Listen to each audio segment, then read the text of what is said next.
Okay, here's a video for the review from 1-1 to 1-3. This is going to cover everything we've talked about so far this semester over the first week. And we're going to just recap quickly some of the things that might be important for a quiz coming up or for a test. So we've talked tree diagrams, we've talked Venn diagrams, we've talked on when to use fundamental counting principle, factorial, and permutation.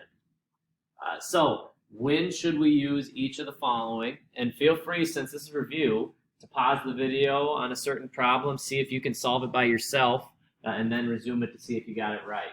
Okay. So on these, I'm going to pop up definitions, and I'm going to move on quickly because I know you can pause it to write things down. Okay. Fundamental counting principle lets you multiply the amount of things in a certain amount of categories. So when there are different categories involved, or if it's a problem that you might use a tree diagram for, what you can do is multiply the number in each category. All right. Factorials are when you're trying to find out how many ways you can order a group of items.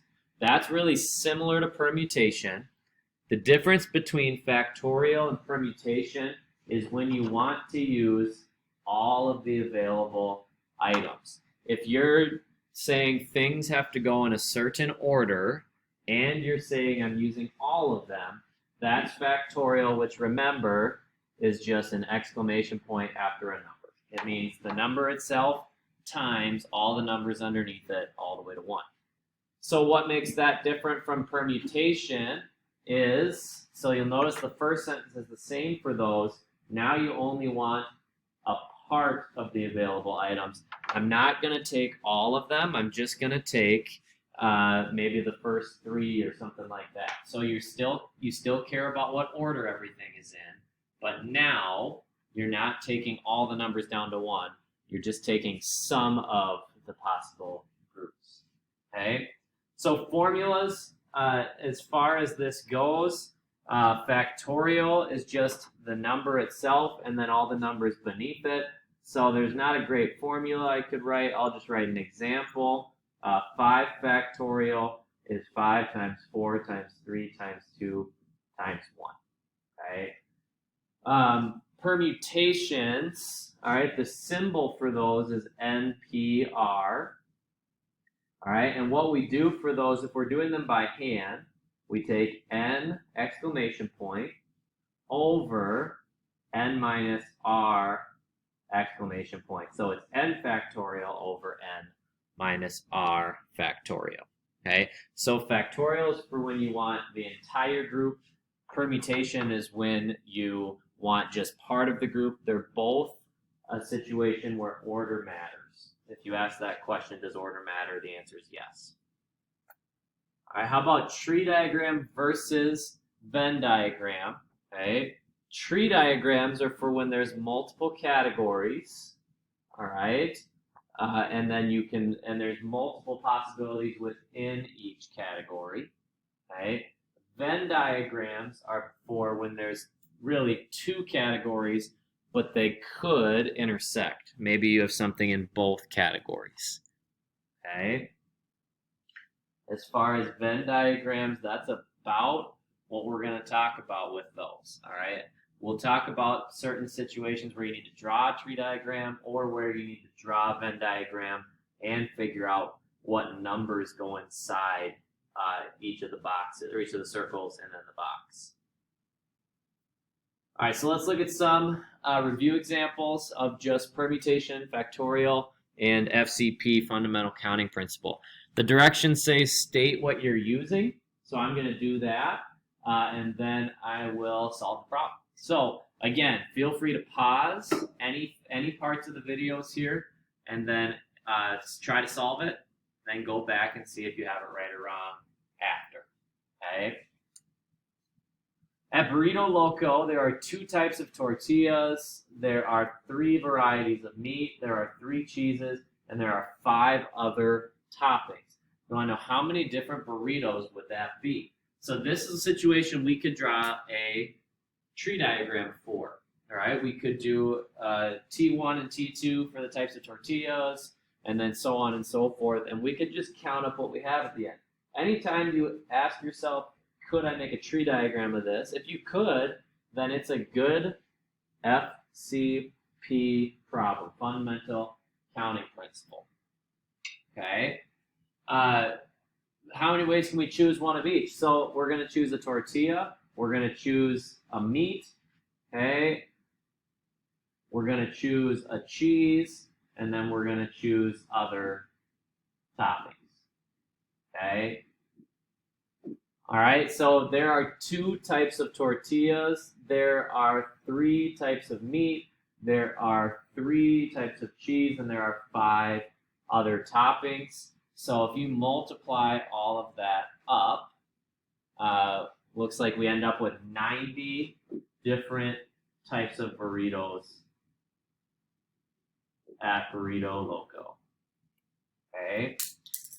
Second one. How many ways can a first, second, and third place winner finish if in a race? In a race, if there are 10 runners. So there are 3 different possibilities here, and they're all different. First, second, and third. There are 10 total people. So this is not a situation where we're just doing 10 times 3. We're not looking at how many different, these aren't categories. This is a group of people, a group of racers, and 3 specific spots that are each different. So this is something that order matters for. It didn't ask me how many different ways could all 10 people finish. So I want to look at an ordering, but I don't want the whole group. This is a permutation, okay? All right, and what that means is I need to know what R is, and I need to know what N is. So for this one, I'm looking at 10, picking 3. Okay, if you wanted to do this one as fundamental counting principle, you could. It would be 3 blanks, but then, well, let's look at that in a second. So 10p3, you can go to the calculator for that, or you can do it by hand. That's 720 different ways for this to play out. You could do this as fundamental counting principle and get the same thing. First place, second place, third place. There's 10 ways. There's 10 people that could take first, but once that person takes first, there's only 9 people that can take second, and then only 8 people that can take third. So that's what I'm talking about. There's more than one way to do this one to get 720, right? So you don't have to do both of these. It's just either one could work, okay? So you could do that with permutations, or you could do that 10 times 9 times 8, okay? Moving on. How many license plates can be made using 2 letters and 4 digits if no digit may be used twice? So remember there are 26 letters, and remember that there are 10 digits. So there's going to be 2 blanks for letters, and there's going to be 4 blanks for digits, okay? We cannot repeat. So for the first letter, we cannot repeat digits. We can repeat letters. So the first letter has 26 possibilities. The second one has 26 possibilities. Okay? It says no digit may be used twice. All right, after that, now we're on digits. We have 4 digits to use. We have 10 options for digit 1, but now we have one that's been used up, so now there's only 9 digits left that are possible, and now there's only 8 digits left, and then 7. Okay, so in this situation, that's what we're looking for. We can't repeat the digits, but we can repeat the letters. So this is a fundamental counting principle setup. Okay, I forgot to write that. So when you punch all that in, you get a pretty big number. There's 3,407,040 different license plates that are possible. Okay? All right, so we're going to continue on. We'll go to the next problem. Moving on, now we have how many 4-digit pins. So I have 4 digits can be generated if the first number may not be 1 or 0, and no digit may be used twice. So this is going to be fundamental counting principle. All right. We have rules on the first number. The first number cannot be 1 or 0. So this one's going to be kind of weird. We cannot use a 1 or a 0 for the first digit. Okay. So that means of the 10 digits, we have to take, and we can only have 8 possibilities for that first one because there's 10 digits total, but it can't be 1 and it can't be 0. Okay. This is one of the weird ones in fundamental counting where the next number will actually go up if we're having no repeats. So the next one, it doesn't have any rules on it, but I've used up a digit now, and no digit may be used twice. So now, whatever the first one was, there was only 8 options for the first one, but now that we've used that, we have 9 digits now. The first number can be, or now the second through fourth number can be 1 or 0. All right, so then now I'm down to 8, and then now I'm down to 7 because each additional digit cannot be repeated. So that's where that part is coming from. 8 times 9 times 8 times 7. And that's going to give us 4,032 pins. Okay. Next one. This one says how many 4-digit pins can be generated if any digit may be used and repetitions are allowed. So this one's much easier. This is another fundamental counting principle, but now they're not giving us a bunch of rules. Now any blank can have 10 on it since there are 10 digits. There's no rules about the first blank anymore, and there's nothing that we need to change because we could have a 4-digit pin that is 1111. We could repeat it as many times as we want. So we're just doing 10 times itself 4 times, or 10 to the 4th, which is 10,000 pins. How many ways can the 8 teams in your class be lined up to do a presentation? So maybe you have 8 groups that need to do a speech or something like that. All right, well, if everybody has to present, all right, and we want to see how many different orders they can present in, we're going to take everybody and we're going to put them in a certain order that matters. This one is 8 factorial. Again, we could do it with the blanks and do 8 times 7 times 6 all the way down to 1.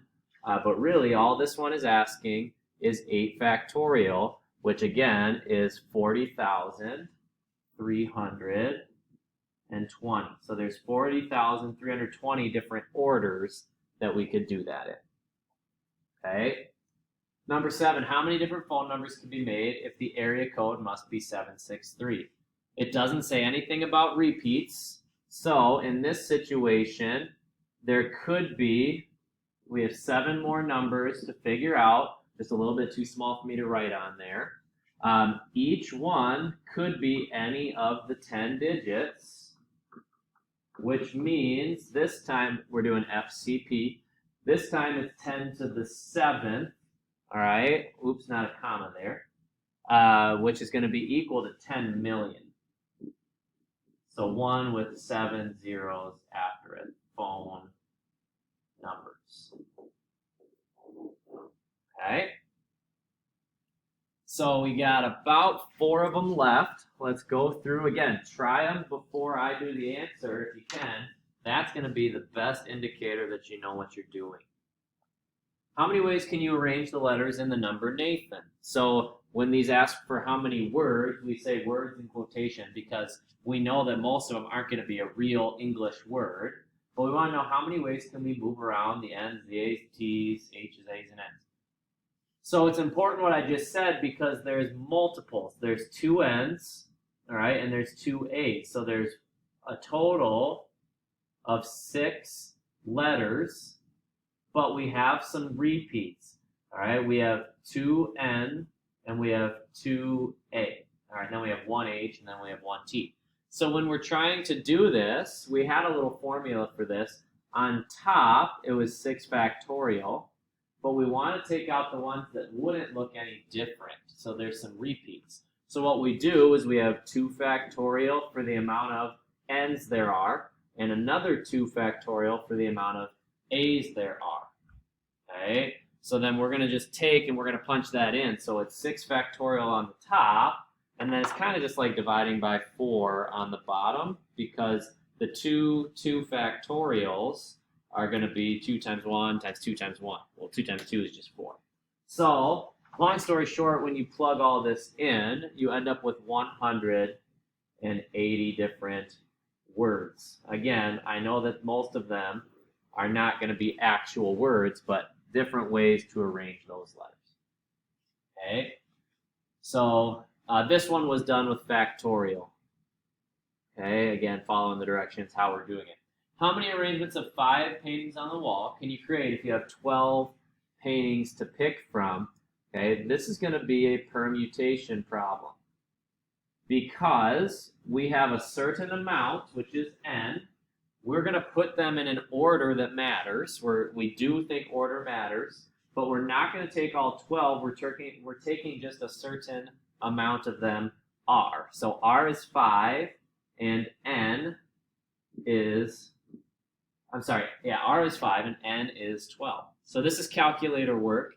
When you plug that in, see if I can read my own writing, looks like 95,040 different arrangements of 5 different paintings when order matters. Okay? How many ways can you arrange the letters in the name Bazal? So that one probably should have come first. There are no repeats. There's 5 letters, and none of them repeat. So this one is just 5 factorial. Okay? The first letter we take has 5 possibilities. Then the next one, there's only 4 possibilities. There's no repeats. So this one's just 5 factorial, or there's 120 ways, or 120 quote-unquote words. Okay, last one. Let's make a tree diagram together. All right, it says you have 3 math teachers you could have for Prop and Stats, and yours might be updated from mine. Janan, Monahan, Oric. 3 teachers for Science, Anderson, Durand, Olson, and 3 teachers for Social Studies, Martell, Bolt, Holland. How many different schedules of these teachers could be made? So if you have any names that are different, just go ahead and write whatever's in your note packet. I think I might have an older version here. Okay. So let's start with math teachers. We're going to create a tree diagram for this, and let's just start by doing that. Okay. So, all right. So in this situation, I want math teachers. So on mine, I have 3 possibilities. Okay, one of them is Janan, one of them is Monahan, which I'll make MY, and then one of them is Oric, which I'm going to make O. Okay, from there, I can have any of 3 science teachers. All right, so each one of these branches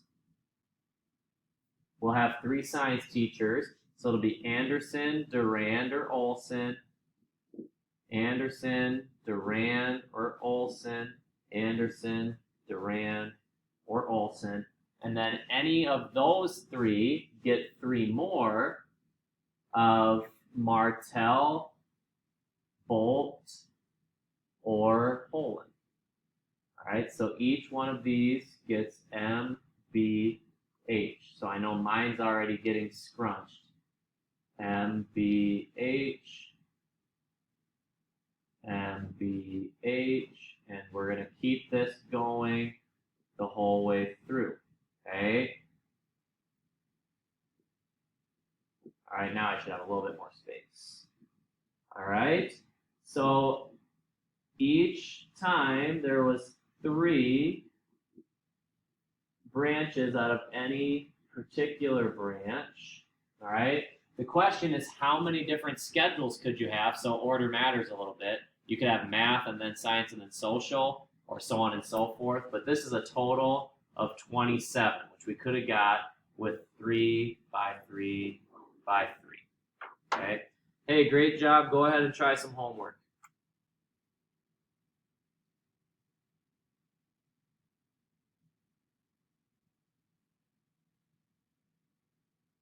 Oh, one thing on that, we skipped a couple pages in the homework yesterday since we got a little bit out of order. So the homework is pages 14 through 16. All right, there you go.